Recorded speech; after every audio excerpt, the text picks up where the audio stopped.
Testing. Oh. All right, testing. Hello, BroadwayCon. Look, I feel so grown up today. I wore a blazer and everything. Welcome to the Yellowface, not Yellowface, panel with some people who appeared very recently on Broadway. Would you please give it up for playwright and author David Henry Hwang, Drama Desk winner, Lucille Lortel winner, and everything else, Obie winner, Francis Jew. Lucille Lortel winner, Obie winner, blah, blah, blah, blah, blah, Shannon Tayo. They are all part of a very elite group known as the Broadway Asians. And we're gonna talk about it, so please have a seat. Grab your microphone. Do we need bios? All right, so here we go. I wrote cards and everything. DHH is a Tony Award winner and three-time nominee, a three-time Tony Award nominee, a three-time Obie Award winner, a Grammy Award winner, and a three-time finalist for Pulitzer Prize. Yes, he is a professor at Columbia, a trustee of the American Theater Wing, and sits on the Council of the Dramatists Guild. Yellowface first appeared in 2007 in Los Angeles at the Mark Taper Forum. I saw it. And then at the Public Theater, where it became an Obie-winning show for playwriting, and also became finalist for the Pulitzer Prize.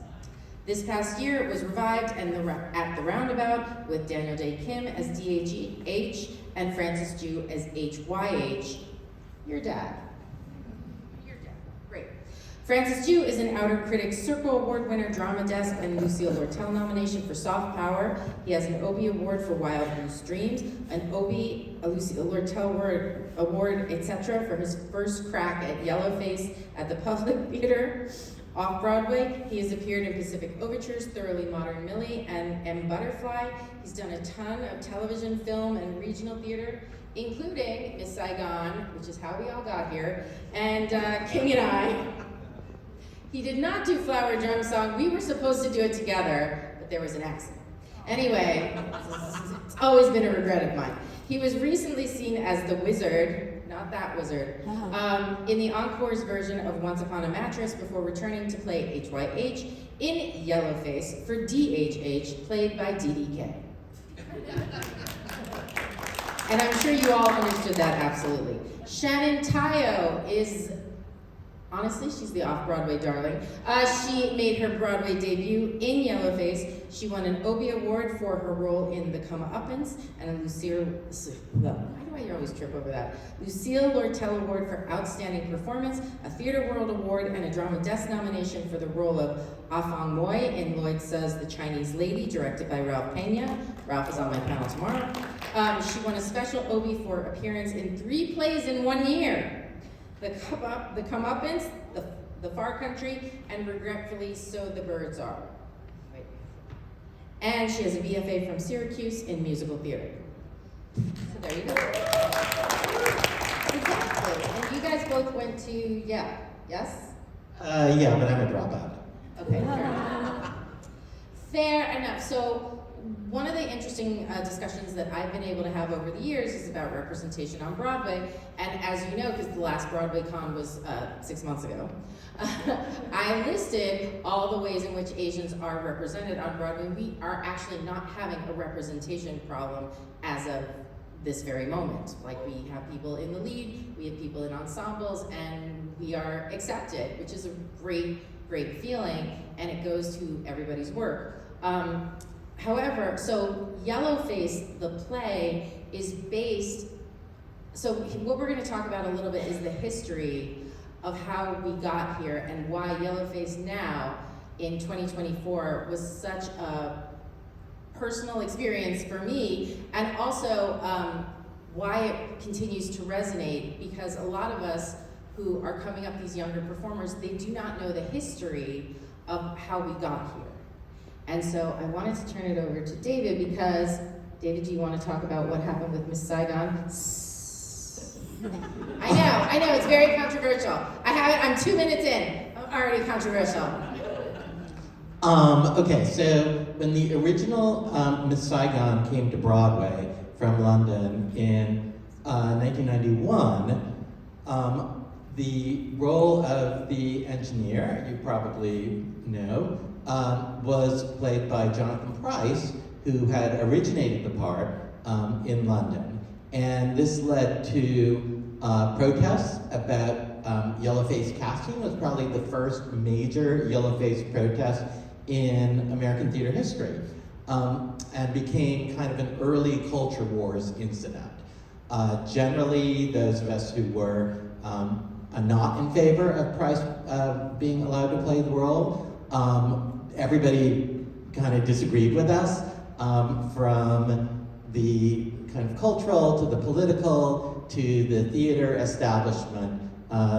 Basically, the only major theater figure who was sort of on our side was Joseph Papp, the founder of the Public Theater. But in general, it was kind of considered an example of political correctness run amok. And this was a new issue for most people to think about. And that is one of the antecedents of the play Yellowface. And then, so for those of you who don't, and I was a younger performer then, I was still in college, but I was very much aware of the play because I had seen M. Butterfly, I think the year before or something like that on Broadway, yeah. And so I saw Francis and all these, BD and everybody. And I remember thinking, oh my God, it's changing and I'm gonna get something right after school. Because I was going in on a wing and a prayer. There was nobody that looked like me in my program and I didn't expect that I would be working. I remember thinking, if I'm able to add 1 credit to my resume per year, I think I'll be ahead, right? So Francis, for you, coming in from M. Butterfly, did you take part in those protests? I did. I wrote a letter to Equity, actually, and when I was on Equity Council, I actually looked up the archive and found my letter amongst dozens of other letters protesting the casting. And what's really interesting when you look at those minutes from all of those old meetings and accounts of the protest, it was actually Equity members themselves who said to all of their Asian American fellow members that they were offended that they were being told that they couldn't play the engineer. And so Equity at first took a completely illegal but moral position and then had to back away from it because their own membership was telling them that they that Jonathan Pryce should be allowed to play anybody. That although Asian people weren't allowed to play very many kinds of roles, that white people could. And so I, finished M. Butterfly, understudying M. Butterfly on Broadway and doing M. Butterfly in various places around the country. But when I came back to New York after that and started interviewing with agents, and they asked me, what can we do for you? At that time, most agents did not take Asian clients because there were so few opportunities. And I said, although I had understudied on Broadway and I had starred in David's play in regional theaters, big regional theaters around the country, I said, I want to be introduced to theaters that are doing non-traditional casting, because that's the only way that I'm ever going to work, is doing classical theater. And maybe if I play white people enough, people will start seeing me as a human being, and I might get cast, like other people. Being reminded that was my orientation at the time, and that was just the way it was, and that I accepted that, it is kind of amazing to me now. It's been, 30 years-ish since then, a little bit more, and I agree with you, Erin. I think that things have changed. I think that expectations for younger Asian American actors now are much higher than I had for myself back then. And I think that it is a really good idea to just understand that, see these cards with all these millions of names on it? These are all the white actors that since 1918 have played Asians in Yellowface. Okay? okay? So I'm not gonna read all their names, but they do include Rex Harrison, Fred Astaire, Jennifer Jones, John Wayne, Rita Moreno, Marlon Brando, Ricardo Montalban, Chris Lee, Juanita Hall, Mickey Rooney, Jonathan Pryce, Myrna Loy, Katharine Hepburn, Mary Pickford. So you understand that we were not even allowed to be ourselves. And in fact, Anna May Wong was rejected for playing, I think the character is Olan? Yeah, Olan. Yeah, Olan, because they would rather have gone with Luis Rainier, who did win the Oscar for that, I believe. So when you're talking about like, oh, it's all over and everything, you kind of don't understand unless you've kind of grown up with this issue, how deeply it shapes the heart of Asian American theater and Asian American artists over a certain age, right? So now we're turning to, like Shannon, so you have played Kim in Miss Saigon, right? Thrice, yes. Thrice you've been 17 and new here today. Yes. Perfect. What was your takeaway? How did you go into Saigon when you went in? I'm assuming you were like fresh out of college or something like that. Yes, I was, I turned 22 and I got my equity card doing it regionally at Pioneer Theater in Salt Lake City with a bunch of people who had done, not a bunch of people, but a couple of people who were in like the original cast. And I'm 37, I'll just say how old I am, so give a context of it. But like growing up, that is like the best job I thought I could ever have. Like that was the pinnacle of what was possible for someone who looked like me and sounded like me. And it was just like and I think a lot of the time, like, I think I sing the way I sing because I thought that I wanted that job, so I was like, well, I better start sounding like that. And I'm not sure, honestly, how I would sound if I weren't like trying to tune myself to be in that show, or if I hadn't sung that show so often in my bedroom that I might sound different. But yeah, I truly thought like, this is as good as it's ever gonna get, and I'm 22 and I'm done. Like, that's it. And scene, right. And scene, yeah. And Francis, you've played the engineer. Twice. So we have thrice and twice. And how did the engineer change, I think, I would like to hear your thoughts. How does the engineer translate when it's played by an actual Asian? Well, I had never seen the show when I first started rehearsing for it, because I just refused after the controversy. I was just like, I'm not gonna go see that show. But when I was first offered it, I first said no, because I didn't want to play it the way that I'd seen clips of it. And they said, well, how would you want to play it? And I said, I want to play it like an actual person in that situation who has relationships with these women, whether it's a good relationship or a bad relationship. I want at least one of those relationships to follow me, to come with me to Bangkok, and I want this not to be about the engineer being the epitome of evil. I want him to actually be a person who's forced by the circumstances around him to make what he thought was the best choice, and in order to survive. And the director said, great. And so the productions of Saigon that I did, I felt had a real perspective on what was going on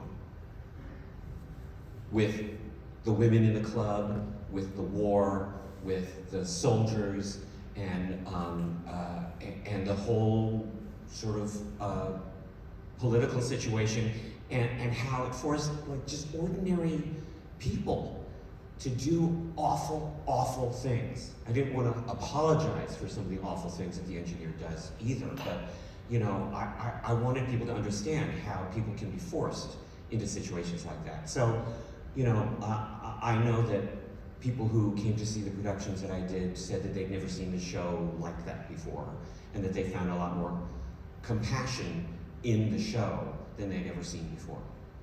And I think that is a tribute to authenticity in casting, right? Because we don't live in a perfect world. Right now, we really don't live in a perfect world. But we don't live in a perfect world, and war happens, and bar girls happen, and all these different things. They're actual part of history. You know, we can't just say, okay, this show has to be canceled because I don't like seeing it anymore. It's finding the people who can do it and bring a truth to it that makes it continue on, and it is part of our theater history. And I do think that the show Saigon, Miss Saigon, definitely has problems, definitely has representation issues and all that kind of stuff, but it is also many people's first job. It is how they get their equity card, it's how they get started. And it might not be your favorite, and I've never done it. So I was too fat and too funny to do Miss Saigon. But in a way, thank God, and in another way, I would have been so stable. But, or maybe not. But I do think it deserves its place in the Asian American canon, and I know a lot of people will disagree with me. However, you're looking at two people who've done the show with dignity and with grace and gravitas. And I think that makes it a completely different show than perhaps it has been done in the past. I'll just add that Yeah. I was asked to audition for one other production of the show, and the director asked me how I had done it before, and I described my approach to it, and he said, I'm not really interested in that. I really see the engineers more animalistic. And I just said, well, great, thanks, bye. And so I didn't do that production. After I left the Broadway production of Avenue Q, I went in for an Avenue Q like regional later, and they were like, yeah, we didn't like what happened on Broadway, so we were gonna fix it. And I was like, oh, excuse me. Yeah, so just left. So DHH, you are the hardest working man I know in show business because you've done 13 plays, 4 musicals, and 14 operas. And you teach, and you write television shows. Do you sleep? Yeah, fortunately, I sleep well, which means I don't have to sleep that many hours. Okay, that is fair. So now, because I was looking at it and I was like, it's a tremendous amount of output. Okay, writing is rewriting. Is that why you keep returning to things like, for example, the show was first up in 2007, and then it was up again in 2024. Did anything change?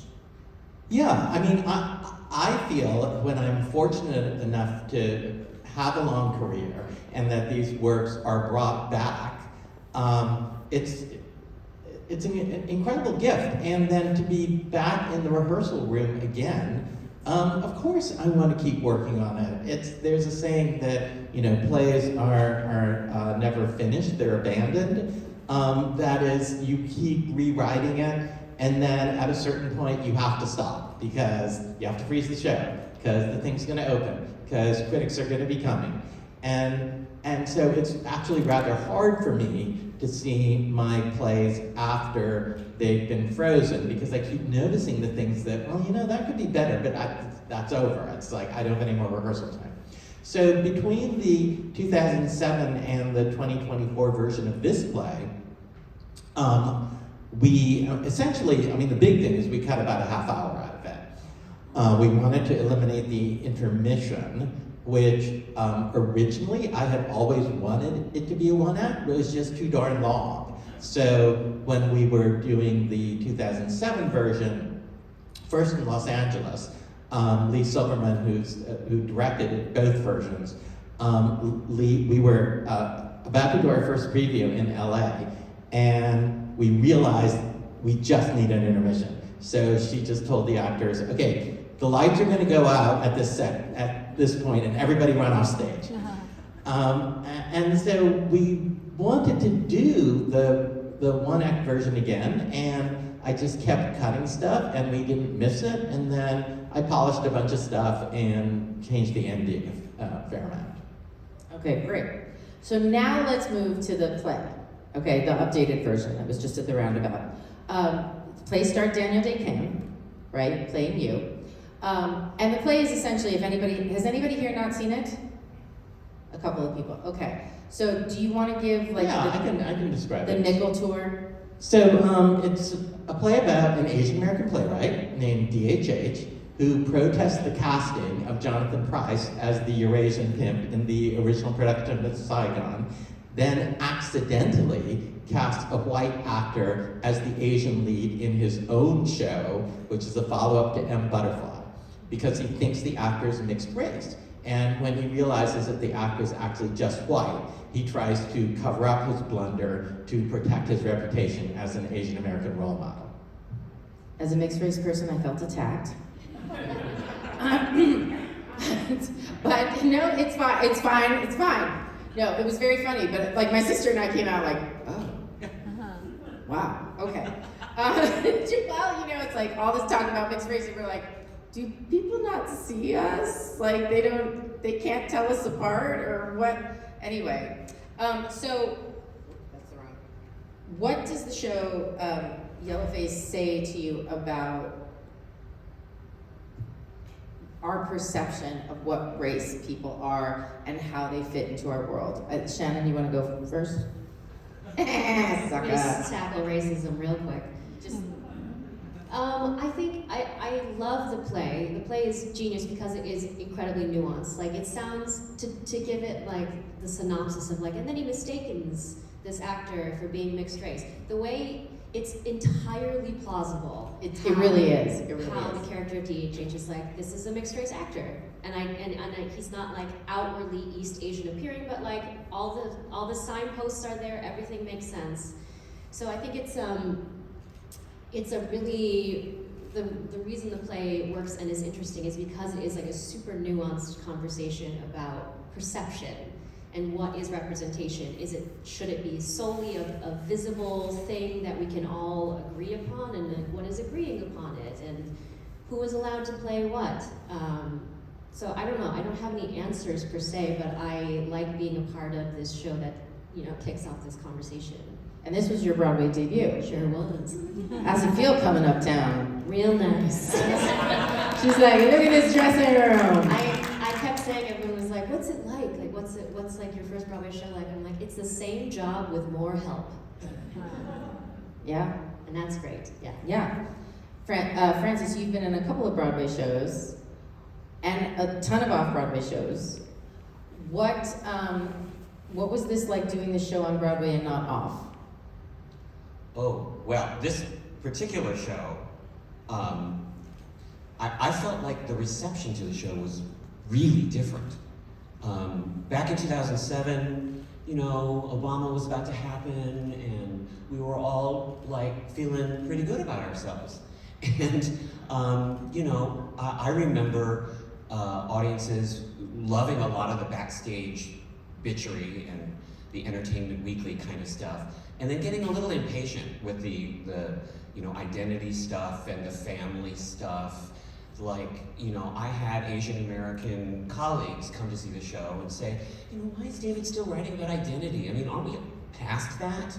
I mean, shouldn't we be talking about other things? Aren't we just regular people? Why can't we have plays like that? And then the intervening years happened. And I think that partly it was that the economy of the show, after the cuts that David made all of it seem really inevitable, and it just rolled. But a lot of it is that I think audiences caught up to what David was writing about, and discovered that we weren't over identity quite so much, and that and the experience of Asian Americans being targeted was so viscerally apparent, just coming out of the pandemic with all of the anti-Asian hate and the anti-China, bias because of the pandemic and stuff like that. I think people were, Asian people, non-Asian people in the audience were understanding the play in a way that they weren't necessarily getting it back in 2007. And so, it was both funnier and much more tragic, I think, the play on both counts. And coming back to a part, I think it was 20 years apart. Is it 20 years? Oh yeah, Roughly, I'm yeah. much older, so it was a lot easier to play David's father. I mean, when I first started rehearsing, I was concerned about age, and so, you know, I thought, I'm a little osteoporotic and maybe, and you know, I'd never seen a picture of David's father, I'd never heard a clip of him, so I was just sort of approximating what I thought a 60-ish-year-old man would feel like. I mean, I'm 61 now. And I will never forget, one of the only things that David told me about his dad was, he stood tall. And when he walked into the room, he was the star of that room, any room. And I thought, well, great, I don't have to approximate all of, you know, the physical aging anymore. And the advantage I have now is that I actually am that age, and so I wasn't so worried about that this time. Yeah, you kind of got to grow with it and relax into it. I think, too, having worked with David a few times, I felt like I'd grown up as an actor learning from David's plays and learning that it was okay to take focus. And it was okay to be the one telling the story, not helping somebody else tell their story. I think that for the last 20 years, David and Lee have, in subtle and not so subtle ways, been trying to convince me that it was okay to be down center. And I felt much more comfortable doing that this time. Also, my son, who's in his late 20s, I think conflates Francis with my actual father, because my father passed away when my son was quite young, but he's seen Francis play my father a lot, so now he sort of thinks you're my dad. I think that's fine. I mean, I'm older than you are, but... But I played Shannon's mother twice, by the way. Beautifully said. Yeah. Oh, well, you know, I just had to bend over a little bit and, you know. I know, that didn't come out exactly right. It's okay, it's all right, it's live theater, this is what we do, we mess up. All right, so David, do you have a favorite genre that you write for, and why is it opera, it seems?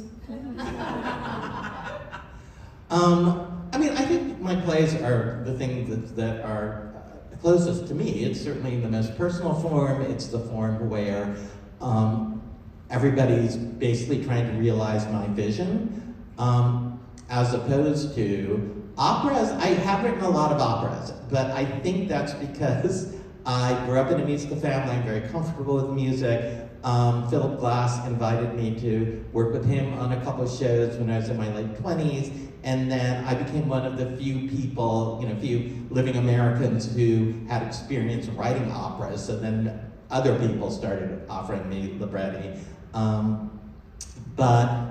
Yeah, the plays are the things that are most personal and where I'm exploring what I need to explore as an artist. Your plays were the only plays I was able to find when I was in the library at school. So I read every single one several times. And I was like, I don't think I'm Asian enough to be in those plays, but I'm glad they exist. So what is it like kind of cathartically dealing with your father and what happened to him through all these different works? So one of the things that, my father does show up in one form or another in several of my plays, and generally portrayed by Francis. And like a lot of guys, we're still kind of working out our relationship with our fathers.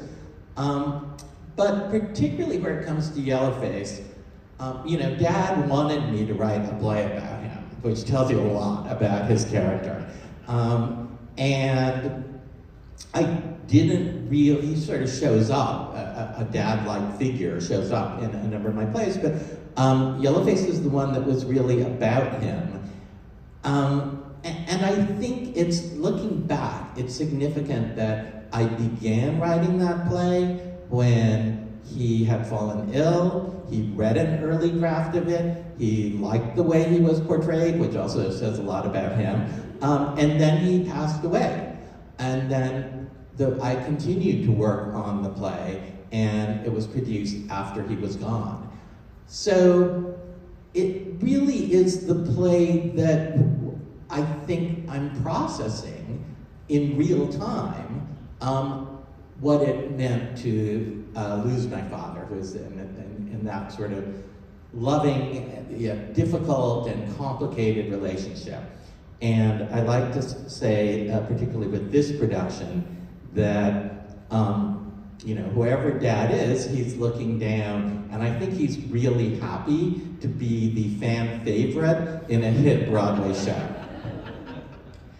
Yeah, I mean, he was my favorite. He was absolutely my favorite, as I was like, I can hang out with HYH. Like, he looks like a good time. All right, so do you guys have any just kind of things that you learned through this version of it that you took in from the audience reaction to it? Shannon, like, was there a way your friends or family spoke to you afterwards? Like, oh my God, this is it. This is, how I want you to work all the time. Is it, on this level with this kind of creativity? And I mean, Francis, you can kick us off, but obviously everybody was like overjoyed, and this is the kind of work that I want to be doing. I guess, I don't know, this is coming to mind, but just when I'm going back to Miss Saigon, my thought for most of my 20s, honestly, was like, if and when they ever revive Miss Saigon, if I'm not in that revival, I will have failed and I'll quit and I'll leave and I'll go figure out something else to do, because if I can't get in that show, then what am I doing in this business? And the first line that I had in my Broadway debut was as Cameron McIntosh. So I was like, this is almost the same thing. This is good. There was some sort of full circle realization of just like, there was more the whole time, which is a lovely realization. yeah, I think sometimes we get myopically focused on a goal we set at a very young age, and we don't realize how broad the world is and how much understanding there can be. And I remember thinking back, and I'm not going to say how old I am, but that I have looked back and thought, I should have said yes more. Because there was a lot that I could have done, and I was so focused on, I want to do musical theater, that I just did not say yes enough. And so I can't actually regret some choices because I'm the one that made them. I mean, I can regret being pig-headed, but, and very stubborn Irish. But I can't, but those are my choices. And we all have to live with the consequences of our own actions. I want to just insert an anecdote because Shannon brings up playing Cameron McIntosh, and the scene that she, in which she portrays Cameron, is when they talk about, there is a worldwide talent search to play the engineer, and they couldn't find any Asian qualified to play the role, which was very much what the publicity at that time. And so then, after the real Miss Saigon incident, about 5 or 6 years later, Nick Heidner, as most of you know, directed the original Miss Saigon on Broadway, and went on to become, to direct lots of wonderful things and be the artistic director of the National Theatre in London. So Nick and I had a meeting with Marvin Hamlish, and we were talking about doing a musical together. And we were taking a car back to the airport together. And we kind of got on the subject of Miss Saigon. I would have loved to be in that car. And, Nick was great about it. And Nick said, I was so embarrassed. We never had any sort of search at all. We were always going to bring Jonathan. He was our friend. And that was so kind of real and forthcoming, and that is how things get done. You build a show with somebody in London, and then of course you want to bring them to New York. So in the first production of Yellowface, I put Nick and that scene into the show. And I felt like, if I'm going to do that, I need to ask his permission. So I wrote him, and I said, I want to put this into the show. And but if you don't want me to do it, I won't do it. And he was great. He said, that's what I said, and I'll stand by it. And then we actually didn't end up putting it in the show because it just felt, at that point in the play, it felt like we don't want to come back to the subject of Miss Saigon. So then, the play, Nick programs Yellowface at the National Theatre in London for his final season. And then we think, again, we could put that back in. And then Nick could actually do the cameo as himself. But then we came to the same conclusion. It's too late in the play. We don't want to go back to talking about Miss Saigon. But that's a little backstage story of Yellowface and Nick Hyman. And scene. That's amazing. Francis, do you have any backstage stories? Oh, God. I'll just say that when we first did Yellowface in 2007 at the public, I was so concerned about, being old enough, about having enough gravitas, about getting the laughs, about, I was just worried and concerned. And it was a very successful run. We extended and everything. But this time around, I was not so, it was the easiest process I think I have ever had because I felt like I had grown up with this play, and because it just felt, when we were all assembled finally, Shannon and Kevin and Greg and Daniel and everybody, Ryan, it was just like, it was family. It just felt like I was talking to family the whole time. And we were rediscovering the play together in a whole new context where I felt like suddenly I was more aware of the, just how there's David in this middle track, and then there's the track of the white guy that he mistakenly casts, and then the track of his dad on the other side. And it felt like I just felt in my bones like I knew what that was. And even when the show closed, I kept warning my husband, I'm gonna be really depressed, you're gonna have to help me. And he was like, yeah, I know, it happens every time. And then it closed, and I wasn't depressed because I felt like we laid it all out. We accomplished what we set out to do. I just couldn't have been happier with the production and everybody in it and the experience, and so there were no regrets. I was not sad. We had done what we set out to do, and I was just pleased. Did working with Lisa, you work with Lee Silverman a lot. Do you want to take them through why you guys work so well together? So I feel like, I've been fortunate enough to have a long career, and when I was starting out, when I was in my 20s, and through my mid-30s, I was kind of promiscuous with directors. Like, I'd have a good experience with somebody, but then I'd be like, I'm gonna try somebody else. And then I think in middle age, I kind of settled down with Lee Silverman. And Does she know? She's heard me say this. Okay. And she referred to me recently as her work husband, or her theater husband. So I guess the feeling's mutual. But the very first time we met was to talk about the original Yellowface. And Oscar Eustace from the Public Theater had put us together. And she will tell this story as well, that it didn't actually go that well. Came away from the meeting going, I don't know that she really understands the play. But then, when I thought about it more, I realized, okay, the things that she doesn't understand about the play are the things that are not yet clear about the play. And therefore, I really appreciated that she was honest with me.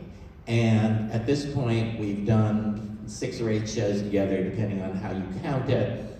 And I think she's fundamentally smart about dramaturgy, and that's why she basically does new plays. I mean, doing Yellowface in 2024 was one of the few times she has ever done a revival. And it's a revival of a play that she obviously knows. And I think that's part of what made the process smoother. Like, we knew the play, as opposed to when you're making a new play, you don't necessarily know exactly what you've got. You're sort of feeling around in the dark, trying to find the thing that you know is out there someplace. But Lee went to school, actually not for directing, but for playwriting, because she knew that she wanted to direct new plays. So she's my backstop whenever I have rewrites. They go to her first before they get distributed to the actors, because every now and then I write something that makes no sense, and I didn't realize it when I sent it out. So yeah, and she is so efficient with rehearsal time and tack time. Frances has worked with her a lot also, and particularly in, say, the making of Soft Power, the musical that we did in 2019 with Janine Tesori. You know, you're at tack and there's a scene that's being set up here on stage with the lights, but then there's rewrites being rehearsed over here, and there's dance, the choreographer is going over some dance numbers over here. Everything is happening at the same time, and the time is used so efficiently, which is helpful for like a lot of the crazy things that I write and want to try to make. And both of those, Soft Power is semi-autobiographical in nature, and then Yellowface, obviously same. Which one do you think had more of like a visceral response from you when you were watching it? Like, did you get flashbacks watching Soft Power because David had an incident where he was attacked, and it led to this semi-hallucination that became Soft Power? Yeah, so I mean, Soft Power, I was stabbed in the neck by an unknown assailant in about 10 years ago on my block one night at around 9 p.m. And so it became a sort of plot fulcrum in this musical Soft Power that goes from a play into a musical. And I actually think, though, that the original production of Yellowface was sort of more traumatic for me to watch the DHH character, because I'd never done that before. And I was like, wow, can I even do that? It's so freaking self-indulgent to, like, you know, like lots of authors write autobiographical characters. You just don't name the character after yourself. So that was, but I got used to that over the years, so that by the time I ended up using that device again in Soft Power, even though I was dramatizing a traumatic incident that happened to me, it wasn't as scary as it was the first time I did it. Plus, you knew you survived. Yes, it helps that I know the ending to that stabbing story. It's good. You know the end of it. Shannon, what is next for you coming up? Do we have any, other than being on PBS for great performances? Yellowface was filmed for great performances, and make sure you check the schedule. We'll be on in May. And I also want to think of all those kids that are at home that maybe are not in New York or don't have access to going to a Broadway show. I'm really wondering what that will do to them to see a play like Yellowface on great performances, because educators will be able to schedule it to be viewed, papers will be written. It's really interesting to do, like, one of the reasons I changed up this year is because I used to do the actor panel, and it would just be like, in my head, the actor panel. And we get on and we talk about stuff about representation and how there wasn't much and blah, blah, blah. But then, things started to happen, and 2024 came around. It was a great season for Asian representation on Broadway. And I talked to one of my panelists, and she said, well, I just went to college, and then I graduated, and now I'm on Broadway. And I was like, oh, so you have no trauma? And she's like, yeah, not really. And I was like, oh, okay. What's that like? And the old, like us, like Frances and I were like, because we always had to give ourselves permission to even pursue this, because it wasn't a viable career path. Like, you tell people you were an actor, and you might as well tell them, like, I decided to chop my leg off for no apparent reason and not use my brain. Like, that's the way it was perceived, correct? So, Shannon, do you have anything coming up that... Just chopping off my leg and not using my brain. Yeah, that's I do that every day. No, similarly, no, there were fully years of my life where I didn't work. I didn't do a reading. I didn't do anything, and I like managed a coffee shop. So I just have like readings and audiobooks like work-wise lined up. But I actually feel, in spite of the world and also our industry, which is, always going through a rough time, and we'll see what lies ahead of us in terms of that as well. But I feel like, not even cautiously optimistic, I feel optimistic in terms of like what job possibility there even could be. I think anyone that saw you in the show would be like, let me give that kid her next job. Like it really proved its point why you've been so successful, and that this is your Broadway debut is honestly very late for me and everybody else catching up with you. I really think that you should have very kind. been up there before. Francis, do you have anything coming up? I was telling David and Shannon that I just recently had a couple of offers to do workshops of new plays that took place in old folks' homes. So that apparently has become my niche. Just readings and stuff like that. I finally got to the point, my agents have been trying for a long time, they've been trying to get me to say no to going out of town to work and just stay here and see what happens. And so after Yellowface, I just decided I'm gonna be here for a while. I think you should get a Tony nomination for that. I mean, Yes. that was my takeaway. That I was like, Okay, this is. I'll do that. Well, I know, right? It's so stupid when people say it, but I just said it. But because I can be stupid, it's my panel. Broadway. Yeah, no, but I remember watching it, and I saw you come out, and I watched the performance, and I was like, this is it. We're watching Francis in his Tony-winning performance. Like that's how I felt about it. It was very emotional. David, what do you have coming up? You have the opera. Yeah, I have a bunch of operas. The opera that we did at the Met this past fall, Ina de Mar, with the composer Osvaldo Golihov. That's going to LA in the spring. Then we have the Yellowface on PBS in the spring. And then I have an opera in the fall at San Francisco Opera. But aren't you rewriting again Flower Drum Song for East West Players? Yes, I am. So there's another. See, I just can't stop rewriting. I knew it. No, they told me, and Yeah. I was like, oh. Yeah, there's going to be East West Players in Los Angeles, which is the nation's oldest Asian American theater. Yay! Yay! Is doing Flower Drum Song in the spring, I believe. In the summer, August. Oh, thank you. Yes, I know. Thanks for. Could you just tell me what else I'm doing? And I'm gonna. Yeah, there's things that I feel like, oh, I can do that better than I did when it was on Broadway in 2001, I believe. And then there's there's other things that I can't talk about, but there's some film stuff and a musical that will be announced, I hope, relatively soon. A musical, you said. What could the musical possibly be about? Is it like Yellowface the musical, or is it original? I can't say. Oh wait, hold it. It has been announced. It's a musical based on the documentary Particle Fever, which is about the discovery of the Higgs boson, the God particle, at the Large Hadron Collider in CERN, Switzerland.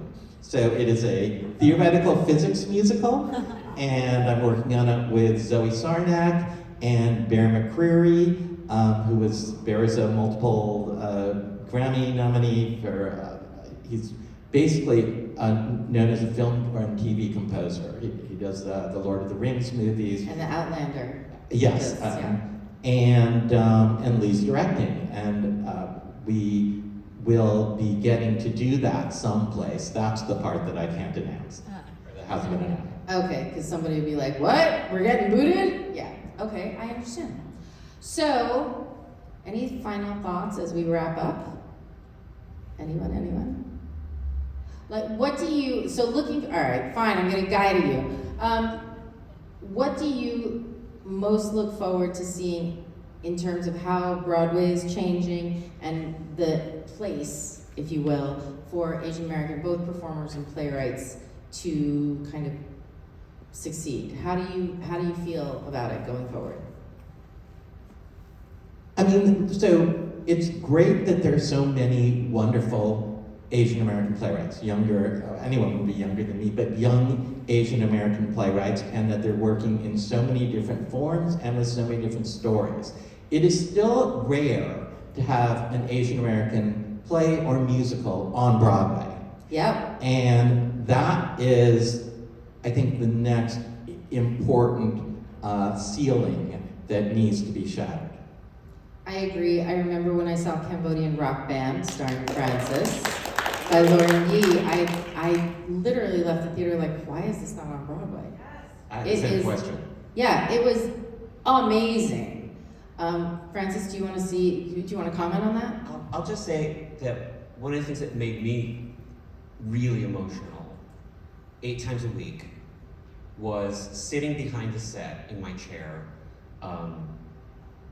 from the very beginning of the show, and Daniel Day Kim making his entrance at the very top of the show, an Asian American leading man, and getting entrance applause every single performance.